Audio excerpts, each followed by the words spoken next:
की मऊ के फेमस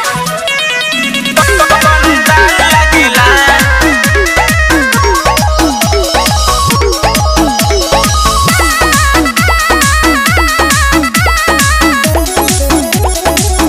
आइल दशहरा बसुनो ए सैया तू भेज दो न फोन पे रुपैया। आइल दशहरा बसुनो ए सैया तू भेज दो न फोन पे रुपैया। और मेलावा में भीड़ में मिसाल होला हो लागेला लागेला लागेला हो। मऊ के फेमस पंडाल लागेला लागेला लागेला लागेला हो। मऊ के फेमस पंडाल लागेला। मऊ के फेमस पंडाल लागेला।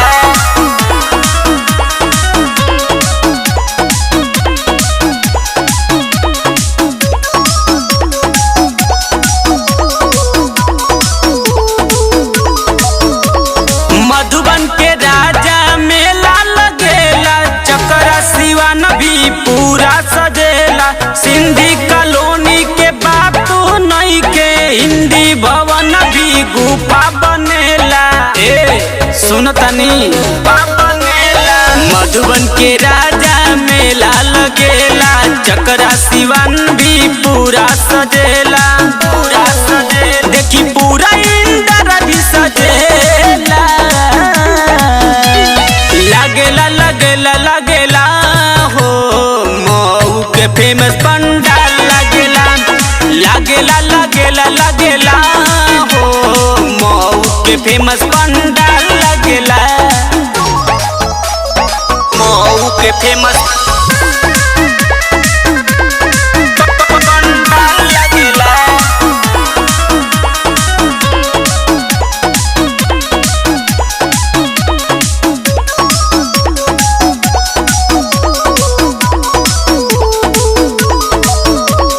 डीजे संतोष रख के जब जब बजेला ऑटोमेटिक कमरिया ही लेला।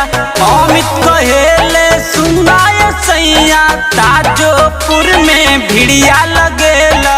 ऑपरेटर भाई वॉल्यूम बढ़ा के डीजे संतोष रख के जब जब बजेला ऑटोमेटिक कमरिया ही लेला।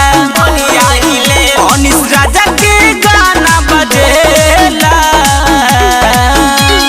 लागेला लागेला लागेला हो। मऊ के फेमस पंडाल लागेला लागेला लागेला लागेला